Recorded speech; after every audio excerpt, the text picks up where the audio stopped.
But next up, unfortunately for me, first part after lunch when everybody's starting to get a little bit sleepy, but hopefully still buoyed by the excitement of seeing all those aircraft, is organisational development, which in itself is a bit of a weird phrase, because, you know, what does organisational development mean? And really by organisational development, it's a term that's used for changing the way a company operates. So under this banner are things that we've done within Epoch last year that were not necessarily what we delivered, but how we operate as a company.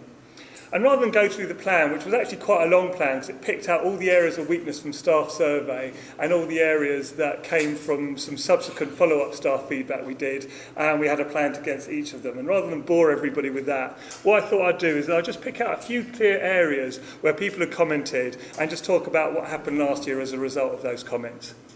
So people said that, I think this was a staff survey, poor performing score, that we weren't very good at understanding overall objectives and communicating individual team expectations. People were feeling that that was lacking. That people felt that they needed to have a clearer idea of where the business was going over the next 3 to 5 years. And that we needed clear vision, values and long-term goal and clearer objectives for company and departments. So I'm hoping sort of by this stage people are starting to pick up. We've spent a lot of time on the vision and values and people are starting to get clear on that. And that was really as a result, you know, partly as a result of this feedback. We spent a lot of time at the beginning of 2013 and again at the end of 2013 for 2014 around departmental plans and making sure that every department in the company had a clear plan of what it was trying to deliver in that year. It wasn't as interactive as I would have liked it to have been in 2013 because already time was ticking by. But I'm hoping people found that in 2014 everybody had a chance to input into their department plans and felt that they'd had a chance to make some meaningful contribution to it. And then the clear idea of where the business is going over the next 3 to 5 years. Well, 5 years is a long time in the life of Epoch. 1 year is a long time in the life of Epoch. But I think now we've got, possibly for the first time in the company, not only a 3-year plan, but we're very clear on what needs to happen to deliver that 3-year plan. That's not to say that it'll be easy to deliver that 3-year plan, or there might not be some changes to it as we go along. But I think we're certainly as clear as we've ever been as a company on what we're trying to do, and being absolutely crystal clear on what has to happen to get there. You know, getting there itself is a challenge. So it was said that we needed to re-energise Epoch. We needed new deals and better direction. So the direction, I'm hoping, has been taken care of. The new deals, well, last year we did bring in new clients for the first time in a few years, and I'm certainly hoping by the end of Q1 this year we'll have even more new deals that we'll be able to celebrate when they go live. So, you know, I think it's a very valid comment. You know, it's hard being in a business when you're not bringing in new business, and the big initiatives like Direct Law and My Lawyer weren't working. But I'm certainly hoping that we'll start picking up on the new institutional deals even more in the first quarter, and we'll be able to look back and say, yeah, we are making some progress. What else was said? Clearly address what's happening on My Lawyer. So I think I took care of that one this morning. Redefining roles and responsibilities. So what we did there was really to look at what the senior managers were doing and trying to make it clearer. So we had a bit of a restructure last year. We've also reviewed a number of people's job specs and in some cases redefined their title as well. Some of this might have been about what Richard Graham and I are doing, and I'm also hoping now people are a lot clearer, maybe we're a lot clearer, so everybody else can be a lot clearer on what we're all doing. But that was very much a focus of what we tried to do last year. And then involvement of staff in the strategic planning process, stronger communication interaction with all members of the workforce. So we tried very hard to do that at the end of last year. As I said, really to make sure that everybody in every department felt they had a chance to contribute to that department's plans and also into the company's strategic process. So we took feedback from every department and took that into account in our strategy sessions. I'm not saying we could action every single suggestion, but there were some pretty big themes that were the ones that we really focused on addressing. So, and I certainly expect that to continue as time goes on. It was said the organisation structure is long overdue to be reviewed and that middle management needed to be allowed to take more of the strain from senior leaders. So we had a little bit of an initiative there as well, just to try and empower the department heads a little bit more and interfere with them a little less, which I think perhaps was more pertinent in terms of that comment. Effectively integrating the First Assist staff. So I'm hoping we're making reasonable progress on that. Are you feeling integrated? Oh, wonderful. More clarity on Graham's role. So, I think everybody knows now what Graham's trying to do. He's 100% focused on the US. He's 100% clear on his role. But that's not to say he's still not involved in guiding the development strategy of the company, which he is and will continue to be. But sort of on a day-to-day basis, it's very much about leading and generating revenue in the US. Clearer policy on remuneration. Well, I went over that at the September staff meeting. Positive attitude from the exec team, and I think that was more a throwback to the beginning of last year, where really there was a lot of tension about what we were doing on My Lawyer.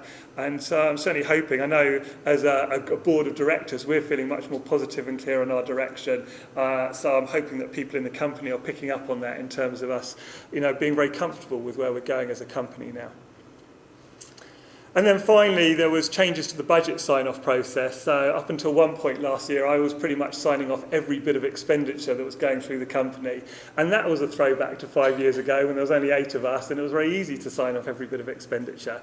And it was becoming very clear to me, and people were saying to this, 36-person company, and I've got better things to do with my time. So we devolved budget to various people. So Matthew's in charge of the IT budget. Some of the team leaders have budget sign-off, and I think that's working a lot better now. So that was definitely a worthwhile change to make. So 2014. What does 2014 hold in store? Well, the plan for 2013 was long, as I said. The plan for 2014 is much shorter, but probably holds things that are much bigger, chunkier, and will probably take more time to settle in. So staff said, and these were staff survey poor performing areas. These were our worst performing areas on the last 2 staff surveys. Regular constructive feedback on my performance, opportunities at work to learn and grow, being encouraged to continuously strive to get better at what I do, and people being encouraged to develop their skills and knowledge. And those were areas that consistently we seemed to fail on.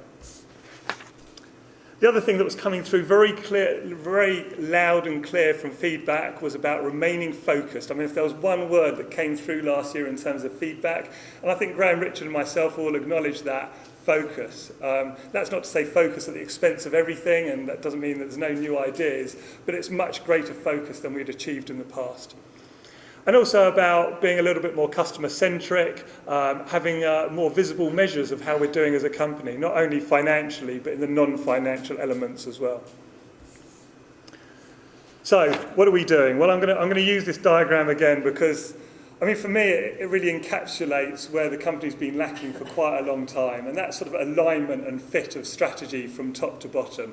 And I won't labour this slide because I talked about it this morning, but it is very much about making sure the goal is realistic, making sure we're clear on where we're trying to get, which is sort of the green level, the envisaged future. What we're trying to do, well, we're trying to de-stress legal services and promote access to law, create ourselves as a brand for institutions, and give our customers value for money, which is a new envisaged future that sort of we changed this year because it used to say security, and we thought really one of our big objectives is actually to make sure our clients, our big institutions, are getting value for money. So when their renewals come up, they feel, A, they want to renew, and B, they feel that we're giving them good value for money. We don't have to discount them all the time. So getting to that stage where we feel we can give them value is very important. And then within that context of where we're trying to go, make sure each department fits into that, and that the people within that department will have their goals that will feed up to the departments and feed into the company's goal. It's about maintaining focus. And that's really where the performance management system comes in, because it's just really another tool to maintain focus. It's very much a two-way tool, because Helena's going to be running sessions next week. I don't intend to talk about it a lot, but it's really about making sure that we set clear objectives, and those objectives tie in to where we're going at as a company, and that our effort delivers the most value that we can possibly make it do for Epoch, and that it supports the company's vision. And linked to that is also training, and maybe training has been a little bit haphazard in the past, and maybe part of that is because people haven't been as challenged maybe in some roles. They haven't needed to be trained or developed in any way. But I think one of the issues in a small company is that there's only so many places for people to go. Clearly we can't offer people a great route of promotion, And I think everybody in this room has very high standards and has a lot of personal pride.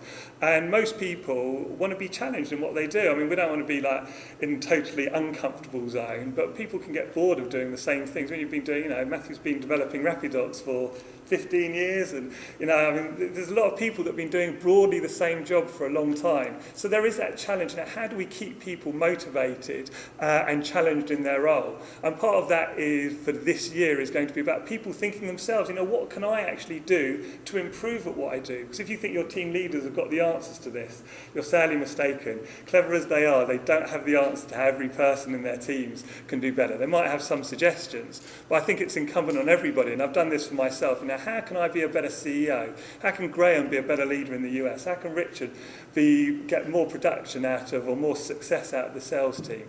And it's the same for the team leaders as it is for the staff. And really that's what the performance management process is going to be about, is thinking of objectives and ways we can improve, and then trying to tie that into training plans to make sure that the training money that we spend is used most effectively. We're also putting in place a new ideas process, and as a company, we're an innovative company. Continuous improvement is sort of like our number one value, and it's not a coincidence it goes at the top. It's because innovation and getting better at what we do is it cuts right to the heart of what we represent as a company. And we want to balance out being innovative with being focused. And so there is a new ideas process that came out as a result of our strategy sessions, and we're going to be using it at our board meetings. And it's really just about finding a balance between making sure that we foster new ideas and creativity, but at the same time, don't try to do too many things at the same time. So we're going to see how that works this year. And then lastly, there's the scorecard and having key performance indicators. So there's some more visibility of how we're doing on the non-financial objectives this year. And that's pretty much it. I mean, those are the 4 things, of which 2 are very closely linked. And I think really just to have a new ideas process and to get the performance management in is going to be a year's work. It will take time for everybody to get used to and to make it work really well. But I think it will be very worthwhile, so I hope people will engage in that and treat it in that way.